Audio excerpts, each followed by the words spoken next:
My history with the criminal justice system has been in and outs of county jail and state prison since I turned 18. I found out I was pregnant when I first arrived, and I ended up having my daughter while I was in custody. It was very hard. I didn't know what was going to happen. Would I be able to hold her? Who would I be able to share that moment with, as my husband was also incarcerated? The anger I felt in myself pushed me to strive to be a different person when I got out. You know, I felt I've destroyed my kid's life enough as it is. So to have another child on the way, it really affected me. And I didn't want her to continuously go through what my other children have went through. We had a difficult relationship. They couldn't rely on me. I was always in and out. When I was home, I had other things to do besides be a mom. I was never mom, really. It affected them emotionally, and I didn't want to keep doing that to them anymore. When I went into labor, I was scared. I didn't know what to expect. You know, going into labor when you're at home, you kind of know what to expect. I was sitting at the table playing cards with some of the girls, and I started to get contractions, and I was shackled in the ambulance. I had my hands handcuffed across my stomach. My feet were shackled together and then shackled to the gurney. It was so uncomfortable. When I got to the hospital, I was in labor for 22 hours. And I wasn't allowed to do nothing but lay in the bed. I wasn't able to get up and kind of walk and, you know, help with the contractions. I just had to lay in the bed. I was still shackled to the bed. The only thing that wasn't really handcuffed was my left hand. It did get scary. I was in labor for so long, they had given me a second dose of epidural. I broke out in a cold sweat, and the baby's heart rate started dropping. My heart rate, it started going through the roof.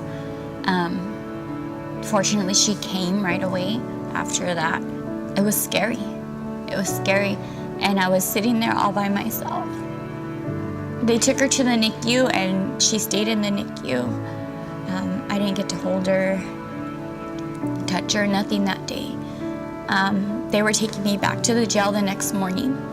And luckily, I had a nice officer who was driving me back, and he took me down to the NICU so I could at least see her before I went back.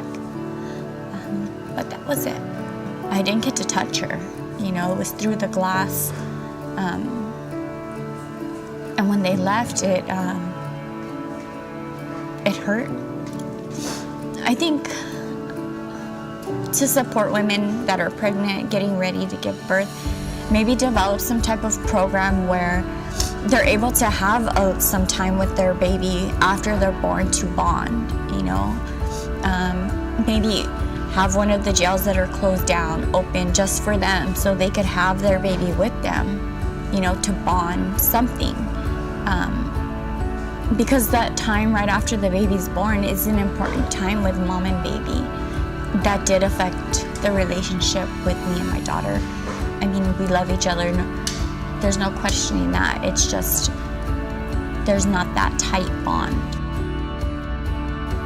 The point I decided I wanted my life to look different was when after I had my daughter in jail, I also found out that DCFS had taken my other children. To know the pain that they were feeling, I didn't want to do that to them anymore.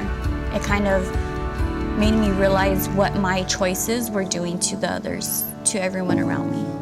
The rest of my life, I want to help people. Show people that there's still people in the world that have hearts and care.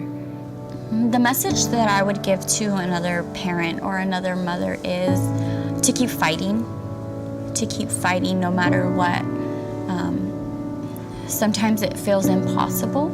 Sometimes it feels like you're jumping over every hurdle and roadblock in the world.